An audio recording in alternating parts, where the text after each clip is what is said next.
காலை 8 மணி செய்திகளை விரிவாக பார்ப்பதற்கு முன்பாக முதலில் இந்த நேரத்திற்கான தலைப்புச் செய்திகள். நாட்டிலேயே அதிகபட்சமாக மேற்கு வங்கம் கலைக்குண்டா பகுதியில் 117 டிகிரி ஃபாரன்ஹீட் வெப்பம் கொளுத்தியது. தமிழ்நாட்டில் அதிகபட்சமாக கரூர் பரமத்தியில் 109 டிகிரி ஃபாரன்ஹீட் அளவுக்கு வெயில் சுட்டெரித்தது.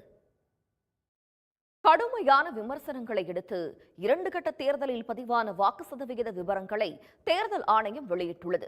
அதன்படி தமிழ்நாடு, புதுச்சேரி உள்ளிட்ட மாநிலங்களில் நடந்த முதற்கட்ட தேர்தலில் 66.44 விழுக்காடும், இரண்டாம் கட்ட வாக்குப்பதிவில் 66.71% வாக்குகள் பதிவாகியிருக்கின்றன.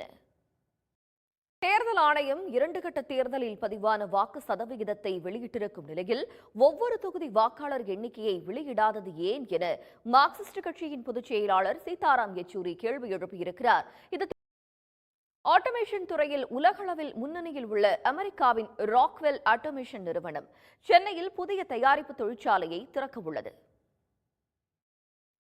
ஏற்காடு மலைப்பாதையில் பேருந்து கவிழ்ந்து விபத்துக்குள்ளானதில் 5 பேர் உயிரிழந்திருக்கும் நிலையில் அதிக பாரத்துடன் பேருந்தை அதிவேகமாக ஓட்டியதே விபத்துக்கு காரணம் என்பது தெரியவந்துள்ளது.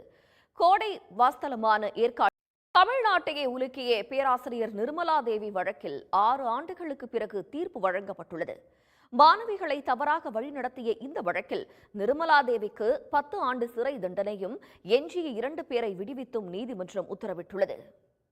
அயோத்தியில் ராமர் கோயில் கட்டியதால் உத்தரப்பிரதேசத்தில் பாஜகவுக்கு செல்வாக்கு அதிகரித்திருப்பதாக கூறப்படும் நிலையில் அந்த மாநிலத்தின் பல தொகுதிகளில் பாஜகவுக்கு எதிர்ப்பலை இருப்பது தெரிய வந்துள்ளது. குறிப்பாக ஆக்ரா, பதேபூர், சிக்ரி போன்ற தொகுதிகளில் பாஜகவை சேர்ந்தவர்களை அந்த கட்சிக்கு வாக்களிக்கப் போவதில்லை என்று கூறுவதை காண முடிகிறது. இதுகுறித்து ஆக்ராவில் இருந்து நம்முடைய செய்திக்குழு அளித்த பிரத்யேக தகவல்களுடன் கூடிய சிறப்பு தொகுப்பை இப்போது பார்க்கலாம். அண்மை செய்திகளுக்கு தொடர்ந்து இணைந்திருங்கள் சன் நியூஸ் தொலைக்காட்சியுடன்.